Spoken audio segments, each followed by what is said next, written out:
품위 있고 질서 있게. 고린도전서 14장 39절 40절. 그런즉 내 형제들아 예언하기를 사모하며 방언 말하기를 금하지 말라. 모든 것을 품위 있게 하고 질서 있게 하라. 바울은 은사에 관한 내용을 마무리하며 이렇게 권면합니다. 모든 것을 품위 있게 하고 질서 있게 하라. 바울이 말하는 품위와 질서는 무엇일까요? 내가 그리스도와 함께 십자가에 못 박혔나니 그런즉 이제는 내가 사는 것이 아니요 오직 내 안에 그리스도께서 사시는 것이라. 그리스도인은 내 감정과 지성과 의지마저도 모두 십자가에 못 박은 사람입니다. 주님의 뜻과 말씀 앞에 설 때 신앙이 내 의지의 주체가 되는 것입니다. 판단 기준이 내가 좋으냐 싫으냐가 아니라 이제는 하나님의 말씀이어야 합니다. 이것을 신앙적 의지라 합니다. 교회에서 가장 품위 있고 질서 있는 사람은 신앙적 의지가 분명한 사람입니다. 감정과 의지가 자기중심적이고 나를 드러내는 것이었다면 신앙적 의지는 덕을 세우는 것입니다. 덕이란 개인보다 전체를 생각하고 나보다 남을 먼저 생각하는 것입니다. 우리가 하나님께 받은 모든 은사는 바로 이 덕을 세우는 것입니다. 그래서 사도 바울은 고린도 교회 교인들이 가지고 있던 은사들이 개인적인 차원이 아니라 예배 공동체 안에서 어떻게 사용되느냐를 보았던 것입니다. 덕을 세운다는 것은 다른 사람을 편안하게 만들어주는 것을 의미합니다. 특히 신앙생활을 시작하는 사람들에게는 먼저 믿은 성도들의 모습이 큰 영향을 줍니다. 또한 덕을 세운다는 것은 미래적으로 생각하는 것입니다. 성숙하고 품위 있는 신앙인은 멀리 내다봅니다. 나의 은사와 신앙을 통해 다른 사람에게나 교회에 어떤 영향을 끼칠지 생각합니다. 품위가 있다는 것은 그리스도의 향기가 드러난다는 것입니다. 품위와 질서는 내 생각이 아닌 성령의 질서를 따라 사는 것을 말합니다. 성령께서 내 심령에 하시는 말씀에 순종하는 것입니다. 교회의 무질서가 무분별한 은사와 자기중심적 생각에 따른 결과라면 교회의 품위와 질서는 성령께 순종하는 것임을 명심하기 바랍니다. 나는 품위 있고 질서 있는 사람입니까? 나는 신앙적 의지가 분명합니까? 내 은사가 다른 사람에게 어떤 영향을 주고 있습니까? 오늘은 10월 27일입니다. 품위 있고 질서 있게 계속해서 은사에 대한 이야기를 나누고 있고요. 어제는 은사 중에 기도의 언어인 방언 그리고 예언에 대한 말씀을 나누었습니다. 그리고 계속해서 이어지는 일관된 맥이 있죠. 유익이라는 말입니다. 은사는 나를 위해서 주신 것이 아니라 공동체의 유익을 위하여 하나님께서 우리들에게 주신 것이다. 자, 그래서 오늘은 우리들에게 주신 은사를 어떻게 품위 있고 질서 있게 잘 쓸 수 있는가, 이런 말씀을 함께 나누어 보려고 합니다. 오늘 말씀 묵상 들어가기 전에 제가 인트로로 한 가지 이야기를, 제가 썼던 글 중에 하나를 읽어드리겠습니다. 언젠가 신학생들을 위한 집회를 인도하러 갔을 때입니다. 물론 수련회에서 시간을 잘 지키는 것이 쉽지 않습니다. 하지만 제가 설교를 하기 전에 기다리고 있는데 정말 지나치게 찬양 인도를 오래 하는 인도자를 보며 그런 생각을 했습니다. 예배는 자기가 준비한 것을 다 하는 것이 아니라 예배가 예배되기 위해 자신을 포기하는 것이라고 말이죠. 설교자로서 가장 힘든 것이 자신이 준비한 것을 다 할 수 없을 때입니다. 그런데 용기 있게 끊을 수 있는 것은 내가 하는 순서를 통해서만 하나님이 역사하시는 것이 아니라는 믿음이 있기 때문입니다. 어느 부흥에서 있었던 이야기입니다. 대표 기도를 하는 분이 얼마나 길게 하는지 참다 못한 목사님이 중간에 나와서 종을 쳤다고 합니다. 그리고는 저분은 계속 기도하게 하고 우리는 말씀을 듣죠 라고 멘트를 날렸다고 하죠. 그런 생각을 해보셨나요? 자신에게 충실하고 너무도 성실한 것이 예배를 혼란스럽게 할 수도 있다는 것을 말입니다. 예배는 공동체 의식이기에 서로에게 덕을 세우지 않으면 질서를 깨뜨릴 수밖에 없습니다.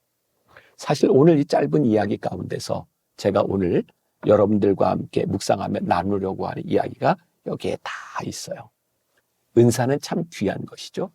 내가 받은 은사가 참 귀한 것이죠. 문제는 내가 받은 은사, 내가 하는 일이 가장 귀하다고 생각함으로 인하여 다른 사람을 잘 인정하지 않으려고 하는 것이죠. 자, 우리는 은사에 대한 이야기를 하면서 은사는 여러 가지나 그 은사를 주신 성령님, 하나님은 한 분이시다라는 것을 배웠어요. 하나님은 나에게 주신 은사로만 일하시는 분이 아니라 다른 사람의 은사를 통해서도 동일하게 일할 수 있는 것이죠. 자, 이게 비근한 예죠. 예배 시간에 대표 기도를 하는 분의 기도가 요즘은 그런 분들이 거의 없지만 정말 예의 없이 긴 때가 있어요. 대표 기도를 하는 그분의 그 긴 기도를 보며 우리는 분명히 아는 게 있어요. 저분이 참 열정적이다. 신앙이 참 깊다. 하고 싶은 이야기가 참 많구나. 그분의 기도만을 보면 참 귀한데 전체적인 예배 공동체에는 방해가 되는 것을 우리들이 보게 되죠. 자, 모든 교회에는 예배 시간에 거의 성가대가 있어요. 성가대는 늘 주일마다 본인들이 찬양을 해야 된다고 생각하고 그것이 하나님께서 우리들에게 주신 은사라고 생각하는 것이죠. 근데 저는 가끔 그런 생각을 해요. 하나님은 저 찬양이 없이도 얼마든지 일하실 수 있는 분이야. 그러니까 찬양대원들은 늘 내가 이 예배 공동체에 도움이 될 때에 하나님의 귀한 은사를 활용하는 것이지 어느 날부터인가 내가 하는 이것이 빠지면 안 된다고 생각할 때 그것은 굉장히 이기적인 은사가 될 수 있는 것이죠. 평신도들만 그럴까요? 목회자들도 저는 마찬가지라고 생각해요. 예배 전체 공동체를 바라본다면 목회자가 하는 설교 역시 그것이 예배의 본질은 아니죠. 설교를 통하여 예배되게 하는데 도움이 될 수 있도록 한다면 목회자도 자기가 준비한 것만을 통해서 하나님이 역사하시는 것이 아니라 다른 것을 통해서도 역사하실 수 있는 분임을 깨닫고 그것을 알아야 되는 거죠. 그때 각자에게 주어진 은사들이 품이 있고 질서 있게 공동체 안에서 일어나는 거죠. 그리스도인은 내 감정적인 지식, 내 감정적인 의지뿐만 아니라 신앙적인 의지로 움직여야 되는 사람들이죠. 자, 그래서 두 번째 문단에 보면 교회에서 가장 품이 있고 질서 있는 사람은 신앙적 의지가 분명한 사람입니다. 라고 되어 있어요. 자기 의지와 신앙적 의지의 차이는 무엇일까요? 사도 바울은 이런 고백을 하고 있어요. 내가 그리스도 안에서 함께 십자가에 못 박혔나니 그런즉 이제는 내가 사는 것이 아니라 내 안에 그리스도께서 사신 것이다. 이게 무슨 의미일까요? 내 의지를 십자가 앞에 못 박고 내 안에 그리스도께서 사시는 거예요. 내 의지가 아닌 신앙적 의지가 우리 안에서 움직이기 시작할 때 우리는 그때 비로소 품이 있고 질서 있는 신앙이 되는 거죠. 자, 오늘 이거 하나 기억하면 좋겠습니다. 우리 그리스도인들의 품위는 무엇일까요? 내 감정에 의하여 좌우되지 않는 사람들. 신앙적 의지가 우리 안에 있는가? 이 물음을 여러분들이 분명히 물어보았으면 좋겠어요. 그리고 동일한 맥이 여기에도 통하고 있는 거예요. 신앙적 의지는 우리 공동체 안에 덕을 세우는 일이에요. 내가 드러나는 일이 아니라고 하는 것을, 이것을 기억한다면 참 많은 문제들이 공동체 안에서 해결될 수 있으리라는 생각을 합니다. 고린도 교회 교인들이 가지고 있었던 은사들이 개인적인 차원에서가 아니라 예배 공동체 안에서 어떻게 사용될 수 있는가를 보라. 사도 바울이 이렇게 권면하고 있다면 오늘 우리들의 신앙에서도 동일하게 보아야 될 부분이죠. 자, 그리고 여러분들 책 하나님의 숨결 3번째 문단에 보면 이런 이야기가 있어요. 덕을 세운다는 것은 다른 사람을 편안하게 만들어 주는 것입니다. 이것도 굉장히 좋은 기준이라는 생각을 해요. 아, 그렇구나. 내가 참 덕스러운 사람이 된다고 하는 것은 누군가를, 공동체의 다른 사람들을 편안하게 만들어주는 것이구나.